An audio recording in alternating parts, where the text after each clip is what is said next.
नमो नमो जी शंकरा भोलेनाथ शंकरा जय त्रिलोकनाथ शंभु हे शिवाय शंकरा नमो नमो जी शंकरा भोलेनाथ शंकरा। ओम गण गणपते नमः। दोस्तों आशा करता हूँ आप सभी स्वस्थ होंगे। आज है सावन का दूसरा सोमवार। आज की तारीख है 29 जुलाई और जैसा कि आपको पता है सावन के सोमवार की अलग ही बात होती है। हमने पिछली बार भी बात करी तो मैंने आपसे वादा करा था जो 4 सोमवार हैं क्योंकि 5वें सोमवार को तो खैर राखी होगी, इसके बारे में मैंने आपको बता ही दिया था।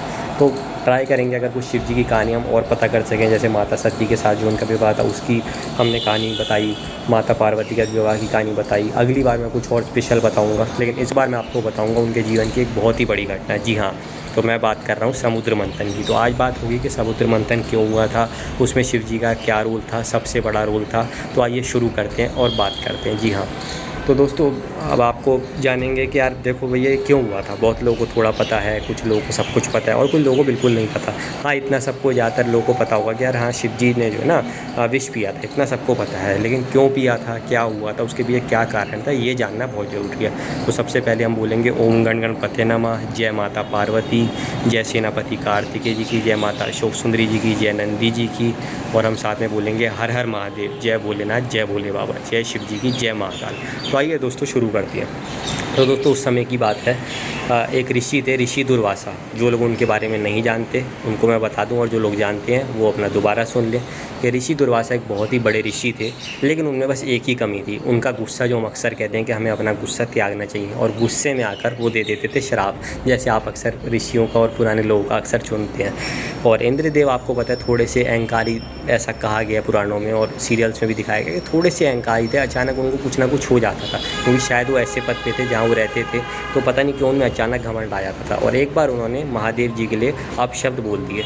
लेकिन मैं बात करूँ ऋषि दुर्वासा ये नहीं सह पाए और उन्होंने इंद्रदेव को श्राप दे दिया। हालांकि एक कमाल की बात यह है कि इससे पहले उन्होंने महादेव जी और उनके जो सारे गण हैं उनको भी श्राप दे दिया था कि आप जब बारात लेकर जाओगे तो जो माता पार्वती की माता हैं नैनावती की, वो आप लोगों को देख के बहुत मतलब आश्चर्यचकित हो जाएंगी, खुश नहीं होंगी, मतलब हैरान रह जाएंगी पहले। और आपने देखा होगा कि ऐसा ही होता है। तो श्राप तो किसी को भी दे देते थे, चाहे फिर भगवान श्री को ना हो। तो फिर इंद्रदेव क्या चीज़ है उनके सामने, तो उन्होंने श्राप दिया कि पूरा मैं ये श्राप देता हूँ कि पूरा स्वर्ग और पूरी पृथ्वी जो है माता लक्ष्मी से मैं बात करूँ विफल हो जाएगी। यानी आप लोगों के पास लक्ष्मी रहेगी नहीं, धन दौलत नहीं रहेगी। और जब धन दौलत नहीं रहेगी तो समृद्धि कैसे रहेगी, समृद्धि नहीं रहेगी, सुख कैसे रहेगा, शांति कैसे रहेगी। और पूरे मैं बात करूँ स्वर्गलोक में, पूरी पृथ्वी में एक तरीके से मैं बात करूँ अंधकार छा गया था। अब इसके पीछे लीला थी किसकी थी, दो लोगों की होगी, आप समझ जाएँ कौन, विष्णु जी और शिव जी की। इसलिए कि ज़रा सबको बताया जाए कि भाई देखो इतना अहंकार ठीक नहीं है, सबसे पहली चीज़। दूसरी बात, ऋषि दुर्वासा को भी इतना जो है गुस्सा नहीं करना चाहिए, क्रोध अच्छी चीज़ नहीं होती। तीसरा, लक्ष्मी जी की क्या वैल्यू है और आगे भी लोगों को पता चलेगा क्या वैल्यू है, और साथ में काम कैसे किया जाता है वो ज़रूरी है। और एक उनका प्रयास था जो विफल हो गया कि यार जो असुर हैं और साथ में देवता हैं वो साथ में, एक बार ही ऐसा हुआ था, इसके ना पहले हुआ ना इसके बाद, कि वो साथ में अपना मिलकर काम करें। तो करना क्या था, विष्णु जी के पास सारे देवता दुखी होकर पहुँचे कि हे नारायण हम क्या करें, कुछ करो जगत पिता। तो कहते हैं कि अब हमें समुद्र मंथन करना पड़ेगा, जहाँ से हमें देवी लक्ष्मी वापस मिलेंगी, उसमें अनमोल रत्न मिलेंगे और साथ ही साथ वापस हमें इसमें अच्छी बात क्या है कि अमृत भी मिलेगा। लेकिन एक प्रॉब्लम है, उसमें विष होगा, तो वो विष किसी को पीना पड़ेगा, नहीं तो वो विष ऐसा विष होगा कि वो पूरी पृथ्वी को तहस नहस कर सकता है, पृथ्वी का अस्तित्व ही नहीं रहेगा। तो सब कहते हैं कि हे नारायण ऐसा कौन कर सकता है। उन्होंने कहा ऐसा तो बस एक ही कर सकते हैं और वो हैं हमारे भोलेनाथ, हर हर महादेव। तो महादेव के पास सब जाते हैं और महादेव जी कहते हैं बिल्कुल मैं क्यों नहीं पीऊँगा, मैं विष ज़रूर पीऊँगा।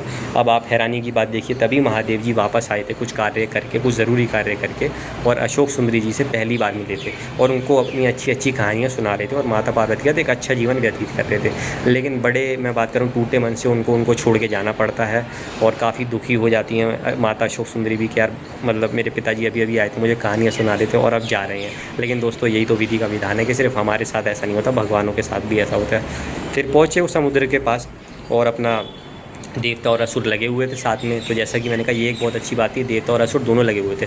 और इंद्रदेव के पास, इंद्रदेव गए थे राजा बलि के पास, जो कि थे राजा असुरों के, और वो बहुत ही अच्छे इंसान थे और वाकई में एक आदर्शों पे चलने वाले इंसान थे। अभी बताऊंगा ऐसा क्यों था। और दोनों ही प्रयास कर रहे थे नीचे से सारे अनमोल रत्नों को निकालने का और साथ में बात करूँ अमृत को निकालने का, और कुछ ऐसा हो सके कि विष की ज़रूरत ही ना पड़े। लेकिन तभी विष अपना प्रभाव आपको पता है कि दिखाएगा। अब भाई बातें करें क्या, सब आश्चर्यचकित रह जाते हैं कि भाई क्या करें, हम कुछ कर ही नहीं सकते। इस तरफ देवता खड़े हैं, इस तरफ असुर खड़े हैं, और आपको पता है लक्ष्मी जी की मदद मिल नहीं सकती क्योंकि वो अभी कुछ कर नहीं सकती, वो बाद में आना। नारायण जी अपना उनका रोल अभी बाद में आना ही था, तो तभी प्रकट होते हैं महादेव जी। जी हाँ, हमारे चाहिए महादेव जी, माता पार्वती जी के साथ वो आते हैं और फिर वो समुद्र में चलते हुए आते हैं और अपना यूँ चल लेते हैं। और उसमें होता है बहुत ही तगड़ा विष, इतना तगड़ा विष कि वो किसी की भी जान ले सकता है। अगर मैं बात बोलूँ तो ऐसा कोई नहीं है जो उससे बच सकता हो। और महादेव जी उसको यूँ पीते हैं और उनको, या मैं बात करूँ नीला हो जाता है, और इसलिए हम उनको कहते हैं नीलकंठ। विष्णु जी ने कहा था कि आज से आपको मैं एक और नया नाम देता हूँ, अक्सर वही नाम देते थे नीलकंठ। और शिव जी भी बिल्कुल, उनका ताप बढ़ जाता है, ऐसा लग रहा होता है कि अब चक्कर उनको आ जाएंगे, वो गिर जाएंगे, लेकिन तभी आती हैं माता पार्वती जी। उनका जो है मैं बात करूँ सबसे बड़ी शक्ति, आदि शक्ति, और वो अपना उनके गले पे हाथ रखती हैं और मैं एक तरीके से बात करूँ तो उनको बचा लेती हैं कि यार वो विष उन पे ज़्यादा प्रभाव ना कर सके। और ऐसा भी कहा जाता है कि सारे देवता, सारे असुर और साथ ही साथ इंद्रदेव जल की वर्षा करते हैं महादेव जी पे ताकि उनका ताप नीचे हो। और इसलिए भी कहा जाता है, इसकी भी ये कहानी है कि सावन में इसलिए भी शिव जी पे जल वगैरह चढ़ाया जाता है, तो क्योंकि वो जो ताप के लिए जल चढ़ाया गया था ना, ताप कम हो, इसलिए ऐसा माना जाता है। अब बाकी पता नहीं इनमें कितनी सच्चाई है कितनी नहीं, लेकिन ये तो सब हुआ था जो हमने बात करी।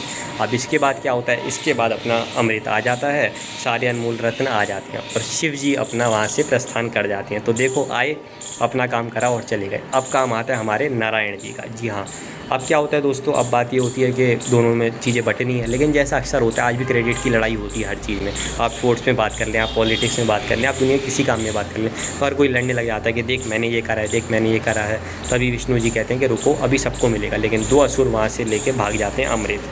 विष्णु जी धारण करते हैं मोहिनी रूप, जो उन्होंने भस्मासुर को मैं बात करूँ मारने के लिए धारण करा था, और उन दोनों असुरों को बेवकूफ़ बना देती हैं। वो फिर से मैं बात करूँ कि कोई नहीं, मैं लेके चलती हूँ अमृत और सबको पिलाऊंगी। पहले बारी आती है देवताओं की, देवताओं को पिलाने लगते हैं। लेकिन तभी क्या होता है, राहु नाम का जो एक राक्षस था वो धारण कर लेता है, मैं बात करूँ देवता का रूप, और वो उसको भी पिलाने लगते हैं वो अमृत, और वो पी भी लेता है। लेकिन तभी चंद्रदेव और सूर्यदेव देख लेते हैं और वो उनको बहुत क्रोध आता है, और वो एकदम तभी कहते हैं कि अरे ये तो राहु है। और तभी शिव जी, मैं बात करूँ विष्णु जी, अपना जो है रूप धारण कर लेते हैं अपने नारायण का, और उनको गुस्सा आ जाता है। ऐसा नहीं कि उनके मुख पे हमेशा हंसी रहती है। अगर कोई, मैं बात करूँ चीटिंग करेगा, अगर कोई बेईमानी करेगा तो फिर वो नहीं छोड़ते हैं। तभी वो अपना चक्र निकालते हैं और उसका गला काट देते हैं। लेकिन अब होता क्या है, वो और साथ में चंद्रदेव और साथ ही साथ मैं बात करूँ सूर्यदेव, वो पहुँचते हैं महादेव जी के पास, और वो हंस रहा होता है कि अब तो देखो मेरा कोई कुछ नहीं बिगाड़ सकता क्योंकि मैंने तो अमृत पी लिया। तो महादेव जी कहते हैं कि आपको हर कोई आगे चल के मैं बात करूं तो बुरे सेंस में याद करेगा। ये आपकी जो है मैं बात करूं एक तरीके से पनिशमेंट है। और सूर्यदेव और चंद्रदेव आपकी भी पनिशमेंट है, वो कभी भेदभाव नहीं करते थे किसी में। आगे भी बताऊँगा क्यों,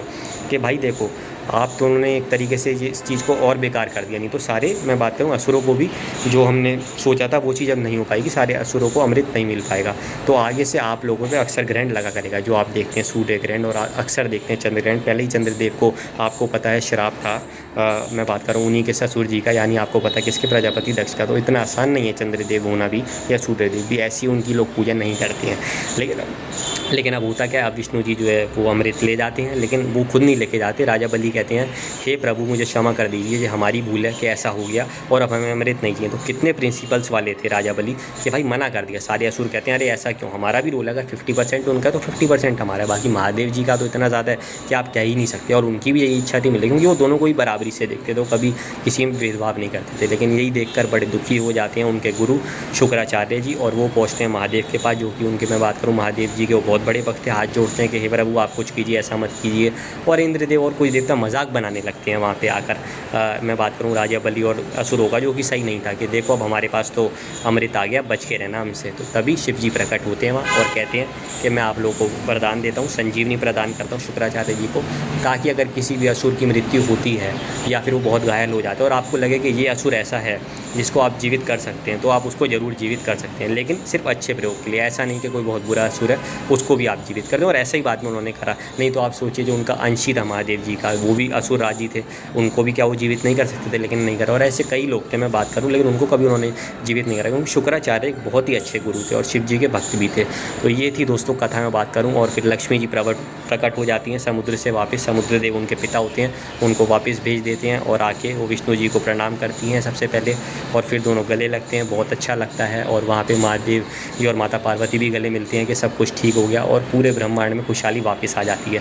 तो दोस्तों मैं बात करूँ तो इसके कितने सारे, मैं बात करूँ पॉइंट्स थे कि क्यों हुआ, इसलिए कि जो अहंकार था इंद्रदेव का वो टूटना जरूरी था। ऋषि दुर्वासा को भी पता चलना चाहिए कि भाई श्राप बस ऐसे ही नहीं देना चाहिए। तब से उनको थोड़ी अकल तो आई थी, ऐसा कहा जाता है। इसके सिवा एक भाईचारे का भी उन्होंने प्रयोग करा था जो कि असफल रहा, क्योंकि वो हो ही नहीं सकता था। महादेव जी और विष्णु जी ने बाद में बड़े दुखी से कहा कि मन से कहा कि यार अब तो ये इसका मतलब हम कभी कर ही नहीं सकते कि असुरों को और मैं साथ में बात करूँ देवताओं को साथ में कर सकें। और साथ में ये दिखाया कि अगर कोई काम हम मिल के कर दें, अगर 10 ईंटें एक आदमी उठा रहा है तो मैं बात करूँ 15-20 मिनट लग सकते हैं, लेकिन अगर 2 लोग साथ में मिलकर उठाएंगे तो क्या पता है काम 10 मिनट में हो जाए। तो वो ये दिखाना चाह रहे थे। साथ में देवताओं को सुरक्षा भी ज़रूरी थी कि भाई ये बात सही है कि अगर जो है मतलब किसी देवता की हत्या हो जाए तो अमृत होगा तो उसको मरने नहीं देगा, अच्छी बात है। और असुरों के लिए भी कोई बहुत अच्छा असुर अगर है जैसे राजा बलि कुत्ते और उनको कोई छल से इंद्रदेव या कोई और ऐसा देवता मार दे जो कि थोड़ा अहंकारी हो तो फिर कल को संजीवनी मदद करेगी। तो ये दोस्तों सारी चीज़ें थी।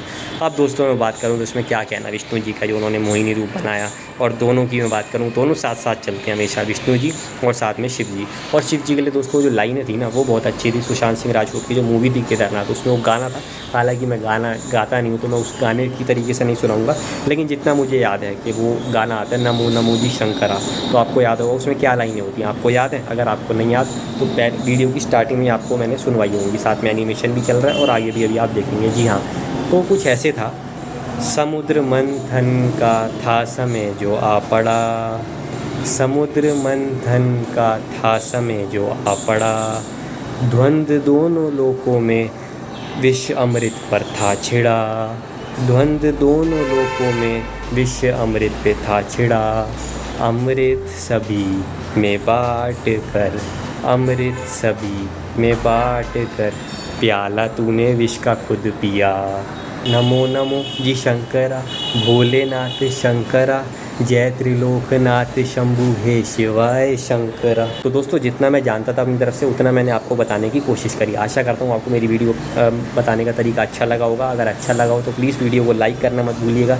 चैनल अगर सब्सक्राइब ना करा हो तो नए हो चैनल पे तो सब्सक्राइब कीजिएगा, और अगर जो पहले से ही हो वो वीडियो को शेयर भी कीजिएगा। जी हाँ, आशा करता हूँ वीडियो आपको अच्छी लगी होगी। तो फिर से एक बार हम कहेंगे हर हर महादेव, जय शिव जी, जय महाकाल, जय भोलेनाथ, जय भोले बाबा। कीजिए शिव जी की पूजा जैसे आप अपने मन से कर सकते हैं, जितना आपके पास समय हो, और आपके सारे बिगड़े हुए काम महादेव जी बनाएंगे, फिक्र मत कीजिए। जय भोलेनाथ, जय भोले बाबा, जय शिव जी की, जय महाकाल, हर हर महादेव। समुद्र मंथन का था समय जो आ पड़ा, द्वंद्व दोनों लोक में विषामृत पे था छिड़ा, अमृत सभी मैं बांट के, प्याला विष का तूने खुद पिया, नमो नमो जी शंकरा, भोलेनाथ